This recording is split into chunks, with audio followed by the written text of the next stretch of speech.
Hola, hola, bienvenido a un nuevo directo para jugar un rato al Fortnite. Solo va a ser un ratito con la tormenta.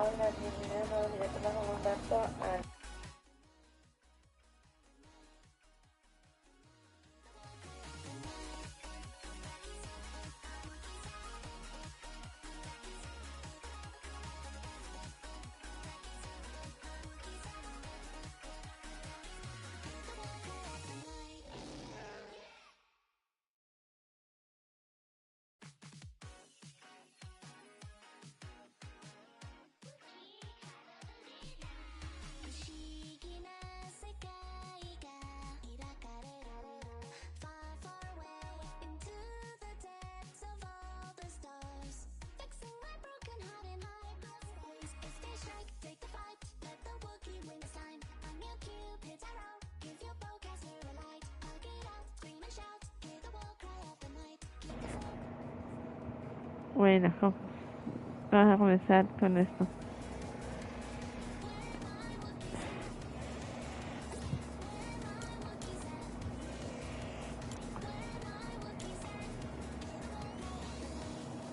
¿Con qué vamos a comenzar?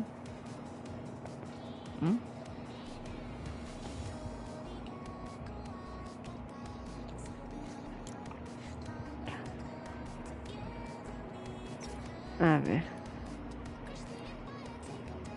Que siento un dolor en la muñeca. Y porque estaba enfriando.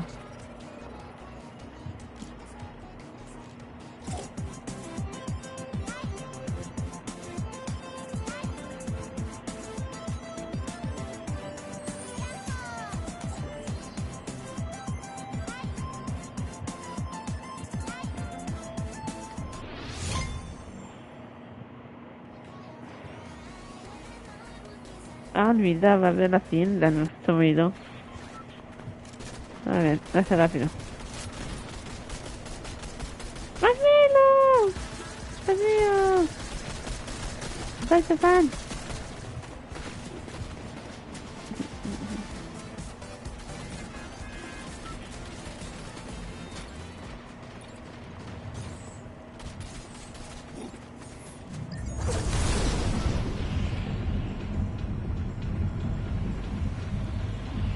Sí, si me topa Marcelo, mejor huyo.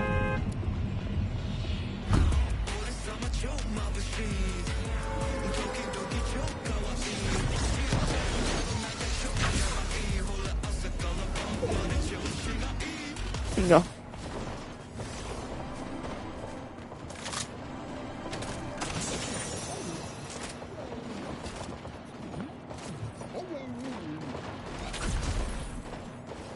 Te pones contento, Scooby.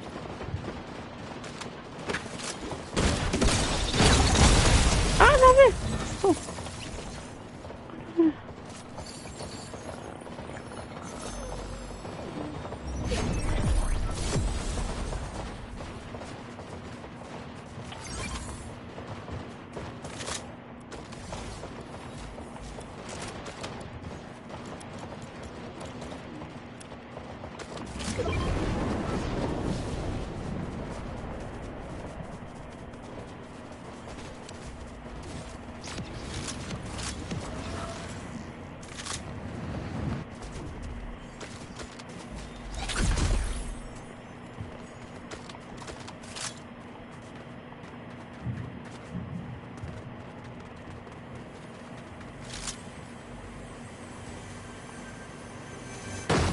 ¡Ay!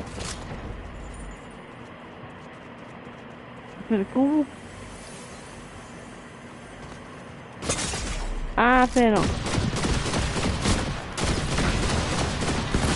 Ah,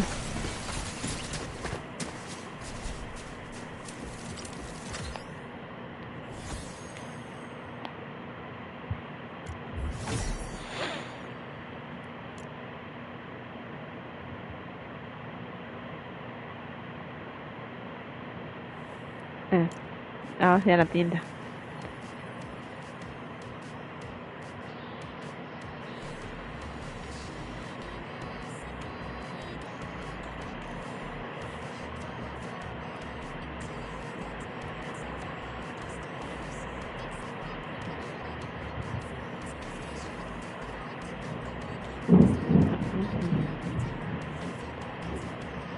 A ver.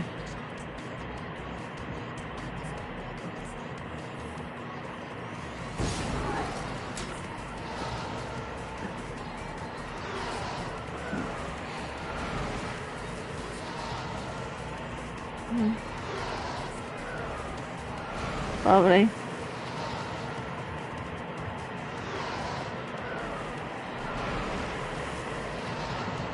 Pues...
A ver, otra vez.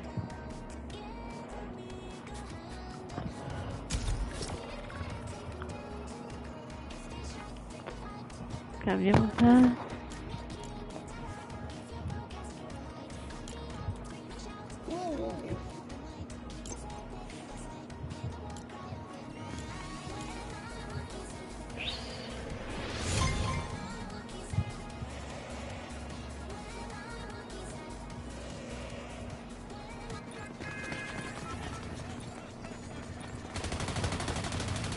A ver.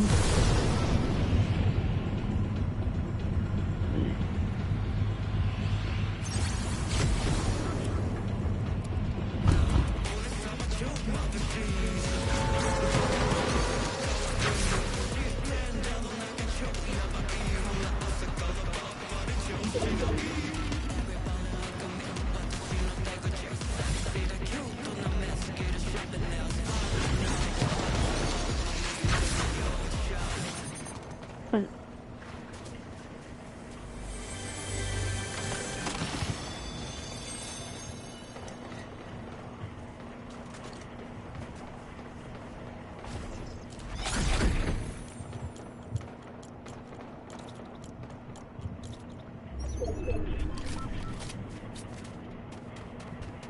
Avejita chiquitina, avejita chiquitina, avejita. ¿Dónde estás? Aquí está. Solo.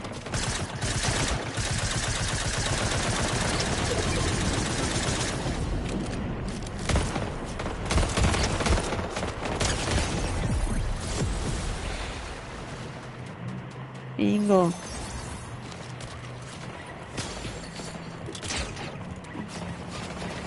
Ah, ya.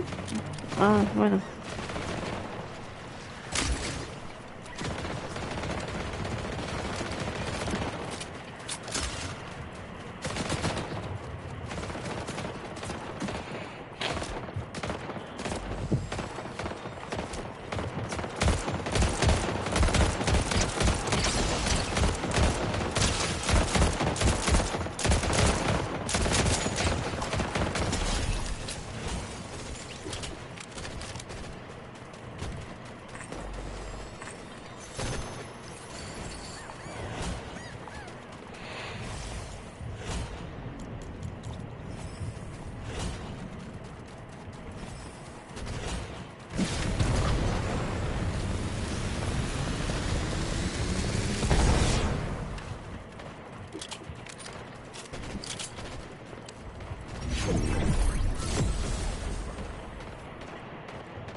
Ahí está.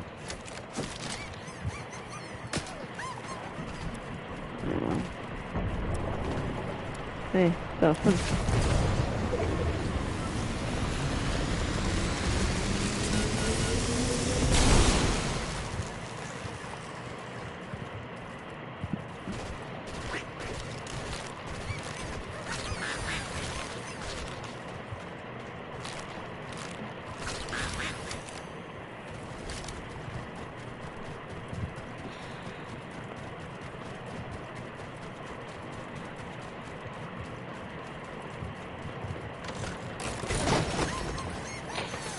¡En el plátano! ¡Sí, señor!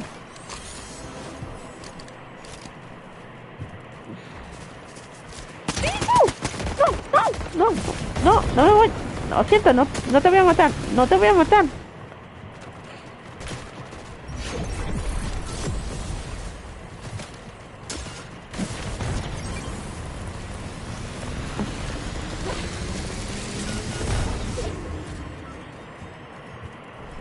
No la voy a matar. No la voy a matar.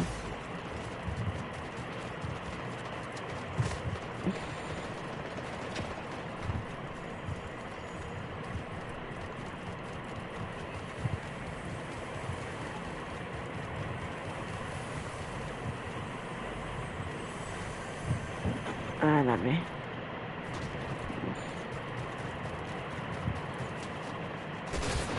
A ver, ¿quién está ahí?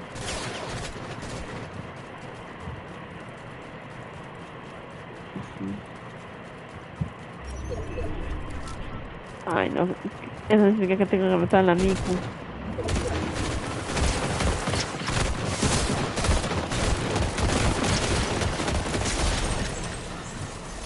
Ni modo, tengo que matarlo.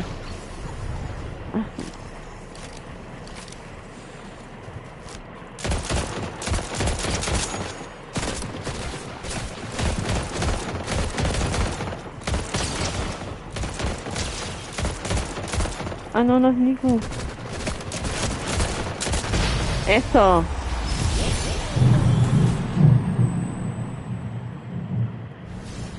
No manches.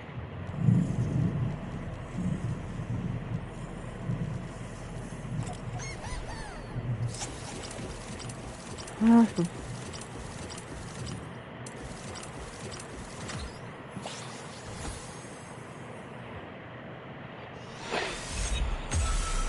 no sé si borrar el directo porque ya me tengo que retirar por una buena causa.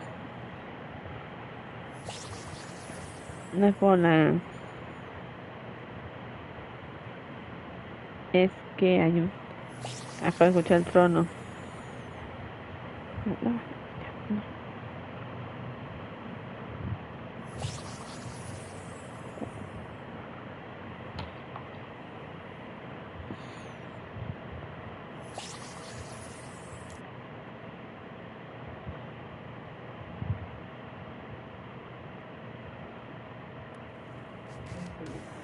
Ajá.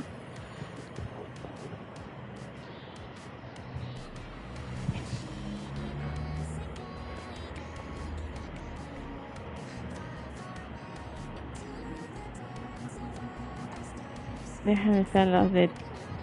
Los ratitos.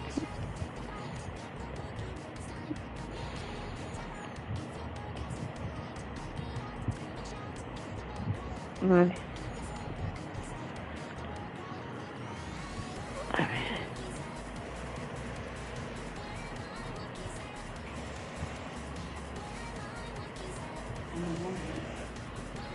Vale. Hasta mañana más. Y ahorita me meto. Ajá.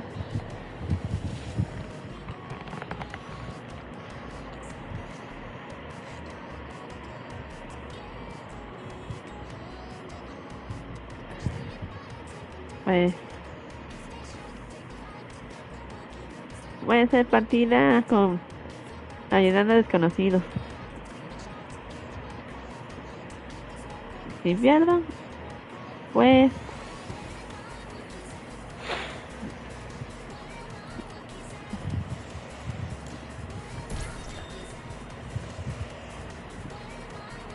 a ver.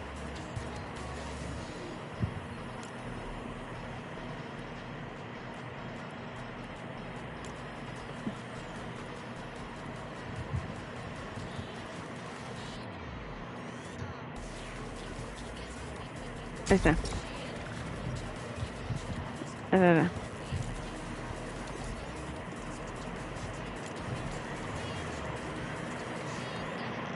Oh, bueno, bien, ajá.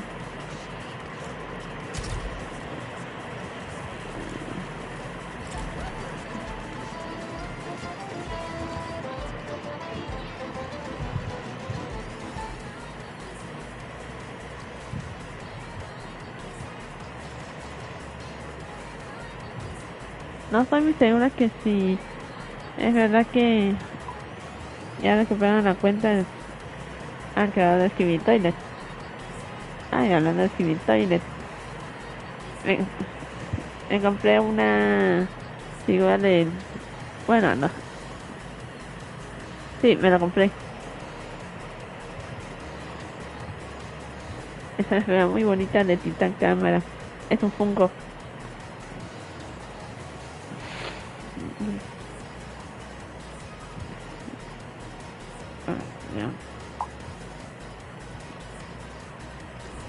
A ver, nada esto y ya me tengo que retirar.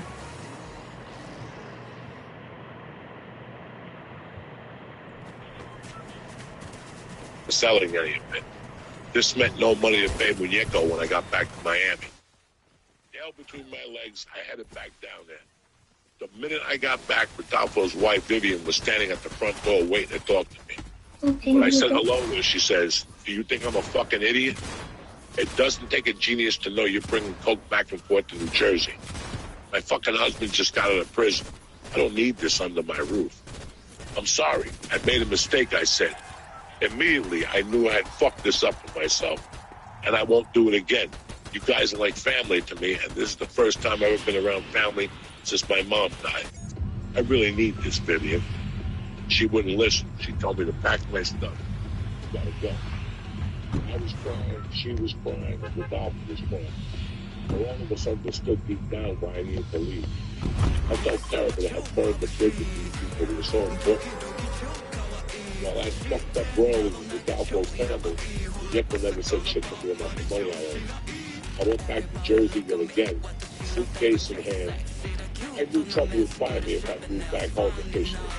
So I ended up calling my Uncle Lazarus soon after I got back to see if I could go out to California for a little while. Absolutely, he said. I'll get you a plane ticket and then I'll get you a job out there too. Maybe even something in that bar. This would be great for you, Coco. I headed out to California in the fall of '84. Uncle Lazarus was supposed to pick me up in LAX, but when I landed, he was nowhere to be found. I thought my mom and Uncle Lazarus had been thick as thieves. My mom loved him dearly, and they were the first to help each other out whenever the other one needed it. When he left after my mom's funeral, he was stuck and excited at the idea of me going to stay with him, then or any time in the future. So when he was a no-show at the airport and wasn't answering any of my calls from the payphone, I was unpleasantly surprised. I waited at the airport for hours and finally decided to find a cab who was willing to take the little amount of cash I had on me, something like $40, for a ride to the bar my Uncle Lazarus. I just got dropped off. The bar was still locked up the night before, so I just stood there waiting like a fucking idiot. I didn't even have $1 left for breakfast. It wasn't until about 4 p.m. that my uncle showed up. What happened, I asked him. I'm not here to fucking take care of you, he said, pushing past me to open the place. There's a bedroom above the bar where you can sleep for a few days. There's a shower up there. But don't plan on staying long term. Gotta get yourself a job right away. I followed him into the bar with a blank look on my face. You know something, he added? Your mother raised you wrong, and she was fucked up, too. You know, after she died, the FBI came to see me. They asked me all sorts of questions about a creepy fucking friend and the number operations he was running. I don't need this shit in my life. I never heard of any of this, so I stood there speechless while I kept up this tirade for a few more minutes. So for years, when she was sending you money to help you out, it wasn't a problem. But it's a problem now. I finally snapped back. I was fucking pissed. And why did you wait so long to say any of this shit to me?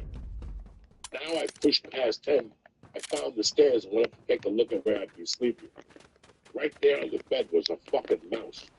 I was better off sleeping on the street. Later that night, Uncle Lazarus and I had another problem. I'm not giving you a dime for marijuana, he said. I'm going to give you money for essentials for a few days to get you on your feet. He handed me a stack of newspapers. And here, you can look at the ads to see where you could work. What about here, he asked. Have you ever bartended before? I said, yeah. He thought about it for a second before responding. All right, let's see how you do on Wednesday. I'll give you a trial run. For a few days, I worked there. The guy threw jabs at me the entire time I was working. He kept saying things like, you're a murderer by nature. It's in your genes, he said, so everyone could hear. I focused on making the martini and add as he continued. Your mom murdered our sister's rapist. You're going to end up killing someone just like she did. None of this made any sense to me. This wasn't the guy I always known. It didn't take long for me to lose my cool. I decided to fuck this douchebag. I'm going to start skimming money off the top here. I started hiding cash in my socks and underwear. In the crack, I noticed the wall behind the bar. The next move was to get the fuck out of there. Then we head to Orange County to spend a few days with a friend of mine. I'd stolen about 1,400 of those purchases, so this would be enough to get me going. Now I just knew what happened. After the bar closed one night, I stepped around getting my stuff together. I went to grab the cash I had hidden in the wall. When I looked, Uncle Lazarus was standing right at the bar. The guy's been watching you, little fuck. He was furious. Not only are you a fucking murderer, you're a fucking thief too. Get the rest of your shit and get the fuck out of here. I started crying right away. I broke down. I don't know why you have to come out here, I said. This is not how you treat your nephew. You've been a dick to me since I got here. Then in a moment I'll never forget, he pulled out a gun and pointed it at me. I pulled out mine and pointed at him. We stood there, guns drawn and dead silence for what felt like forever. I knew you were a murderer, he finally said. Pull the fucking trigger. I don't want to shoot you, I said. I want to get out of here and never see you again. I was angry, but I was incredibly sad also. The guns stayed pointing at each other until I backed out of the bar and into the cab. As the cab drove away, I felt like my insides were coming out of me. I'm truly alone, I kept thinking to myself. Nobody wants me, not even my family.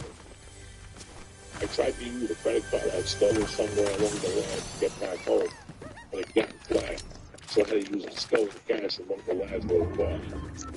Now there I was, back to North Bergen, back to almost zero cash again, and nowhere to go. As much as they loved me, my friends just kind of lose their faces with me. I was just a problem. People I ripped off, cops, everyone in between were always looking for me. And my buddies were tired of constantly having a life with me. And a lot of them just wanted to move past the point in their lives. And there I was, stuck. Soon after I got back from California, I ran into my godfather Gabby on the street. Where's your coat, he asked. It's the middle of winter, Jesus Christ. I don't have one, I told him. I don't really have anything right now. Gabby took me to buy a heavy jacket, but when he heard I was homeless, he couldn't be much help. My wife doesn't want me having anyone stay in the house, he said. But I have an idea how you can make some quick cash and you can find your own place. I don't know if you do coke, but I have someone trying to sell. If you're interested, help me out. Yeah, I don't do it, but my friends do. I lied. I was a fucking junkie, but what did he know? I could definitely sell it for you. I dealt coke for Gabby for about 3 weeks while I bounced around from couch to couch. Then on my last trip to see him, he gave me 4 ounces to sell. And instead of selling it, I did it all with my friends and never went back. It was all fine and well in my mind, until one day I was walking to get myself a sandwich from Ashford Deli, and I heard a motorcycle pulling up behind me. I turned around, and it was fucking Gabby. He looked at me and he's like, "Where's my money, Coco?" I started running. I didn't know what else to do. I ran behind the church, through a rose bush, which tore me up with thorns, and kept running until I got to the deli. I ordered my sandwich like it was normal, and then 3 minutes later, Gabby opened the door, gun in his hand, and started screaming at me in Spanish. I ran to the back of the store where the owner's office was, begged him to call the cops. I wouldn't leave my hiding spot until the cops were there. When the cops came, they threw Gabby out of the store, but I figured it wouldn't be the last time I'd see him. He had it out for me now, and so did basically everybody else. It felt like only a few people even cared that I existed. I remember the bartender at my regular bar, Joan Mary's Diner, looking at me with pure sympathy every time I was in there. I think my mom died of a broken heart, I said to her one day, gulping down my last sip of beer.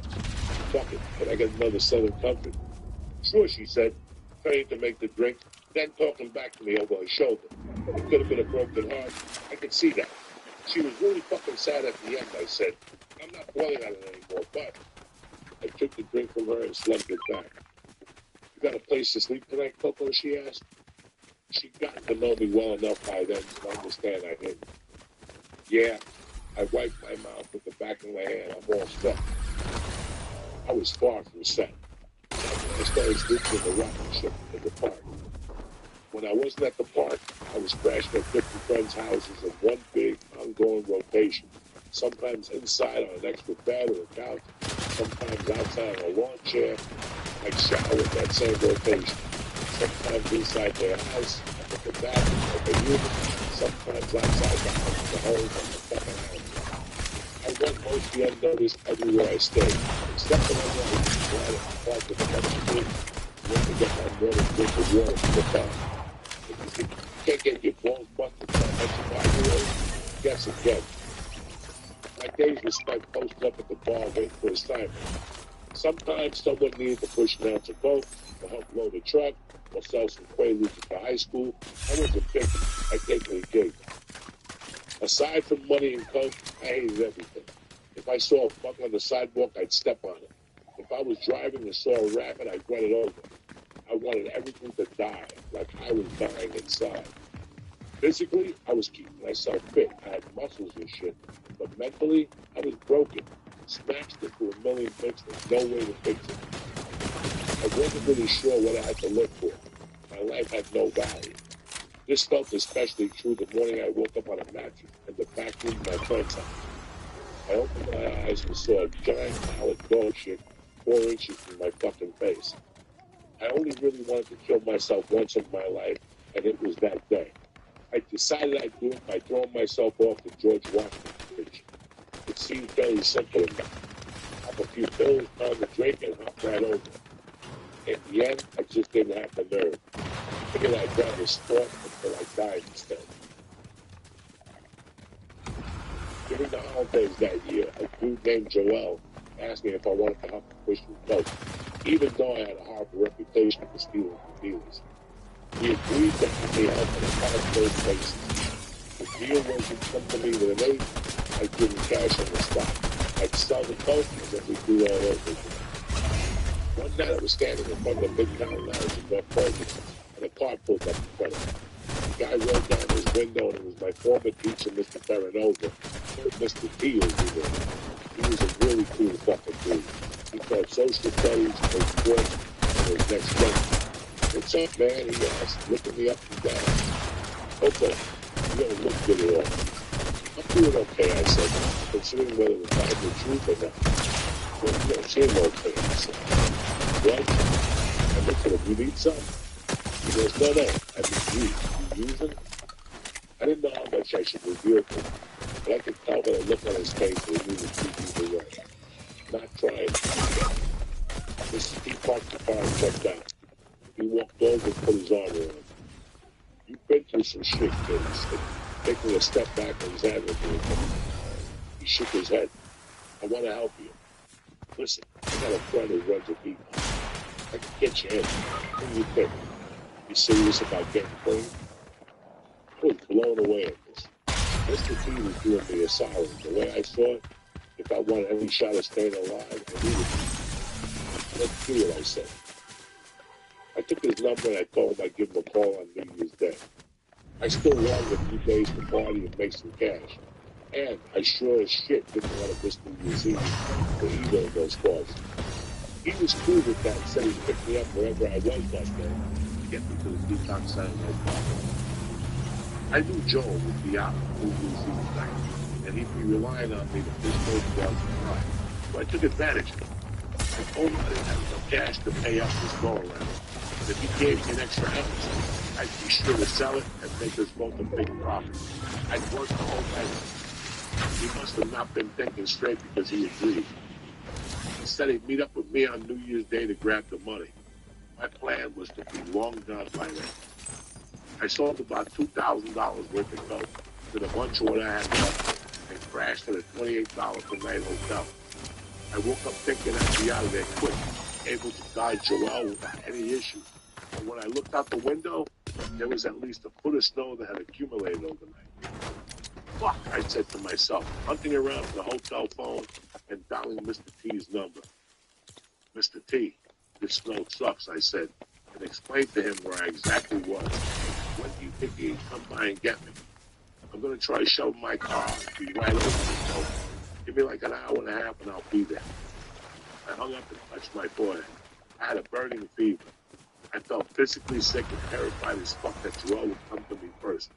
I wasn't prepared to give that cocksucker a dime. I packed up my clothes, took some medicine, and stayed out the window counting down the minutes until Mr. T got there. Like a kid. Órale, saluda desde TikTok. Sera. This is about to be a racing. Boy, what is he talking about? Yes. I figured you'd be at that flea bag hotel. I'll be there to grab my money in an hour. Fuck! I screamed when I hung up. Now I was sweating my dick off. All I could do was pray to God Mr. T got there before Joe. All I had to do was one Blackberry duffel bag, and I grabbed it up off the floor and went down to the lobby to watch the parking lot from down there. Finally, I saw Mr. T's Cadillac rolling up. Thank God. I ran to it, tossed my shit in the back, and told him to drive. Get the fuck out of there fast. As we rolled out of the lot, I saw what I had feared. Joel was pulling in, dumb to the fact that I was in Mr. T's car, making a clean getaway with a wad of cash and his coke up my nose. I put my head down and told Mr. T to keep driving. A mile or so.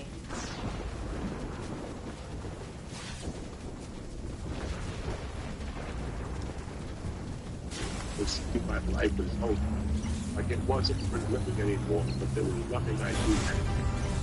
I could barely breathe as I relieved myself. It's gonna be okay, I know it, he said. You've been through hell, but you have people who care about you and are willing to help you whether you want to believe it or not. Years later, I realized that was true. I just couldn't bring myself to believe it in that moment. We drove to Mr. T's house, and when we arrived, we made a few calls to find out the status of the bed at the T's house. What'd they say? I asked him when he was done. Can I get in today? Turns out the bed is no getting safe. But listen, you got an extra bedroom here. Why don't you stay with us for a night or two while we wait? I followed Mr. T to the empty room. It was around 5 in the afternoon by then, and I got into bed and fell asleep right away. I slept until 11 a.m. the next day. Then I went back to sleep and continued the cycle. I think I slept in the majority of the nights. After continuing,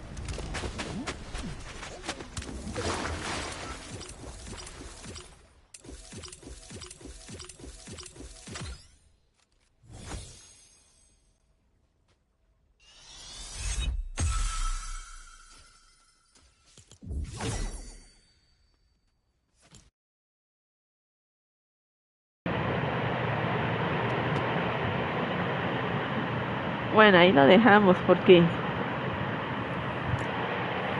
ya se está poniendo feo las tormentas. Por un ratito, pero tal vez mañana le siga con otra colaboración. Digo, más bien es un ayuda extra.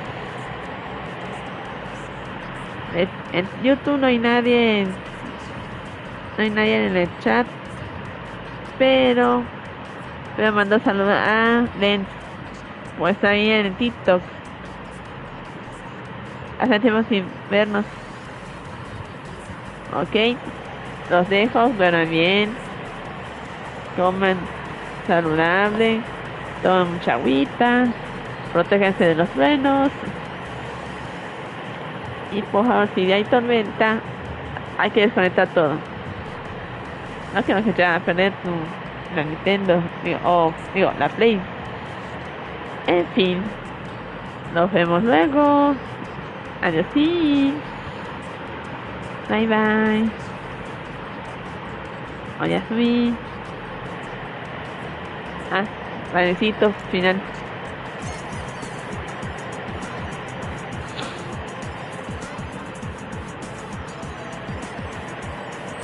Tiempo.